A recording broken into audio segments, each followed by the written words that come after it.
BJP কিভাবে জিতে গেল?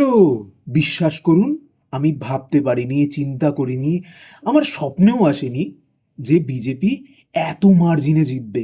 200+।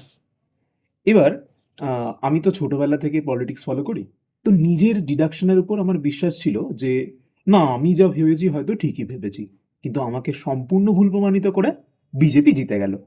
এবার এত মানুষ মেজরিটি যে রায় দিয়েছেন, সেই রায়ের বিপরীতে ভাবার কোনো উপায় নেই। I was wrong and I accepted. কিন্তু আমার ভিডিও তো আপনি আমার অ্যাপোলজি দেখতে আসেননি। আমি জানি আপনি একটা আনপপুলার ওপিনিয়ন শুনতে এসেছেন যে বিজেপি কেন জিতলো।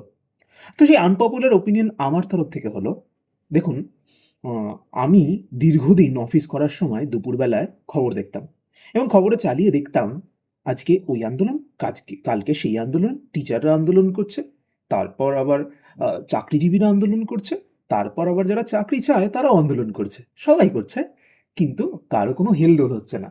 অর্থাৎ প্রত্যেকদিন দুপুরবেলা আমি দেখতাম টিভিতে কেউ না কেউ আন্দোলন করছে, তার মানে সবার উপর দুর্নীতি হয়েছে। কিন্তু আমার কনফিডেন্স ছিল যে মমতা বন্দ্যোপাধ্যায়কে কেউ হারাতে পারেনি, সারদা কেলেঙ্কারি, নারদা কেলেঙ্কারি কেউ হারাতে পারেনি, তারপর এত বড় বড় দুর্নীতি, টেট দুর্নীতি, সেটাও মমতা বন্দ্যোপাধ্যায়কে হারাতে পারেনি, তাহলে বিজেপি কিভাবে হারাবে? কিন্তু আই ওয়াজ রং।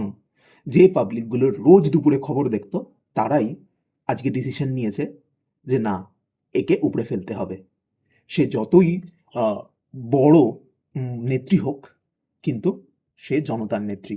যদি জনতাকে সে না চায়, তাহলে জনতা তাকে রাখবে না, তাই তো?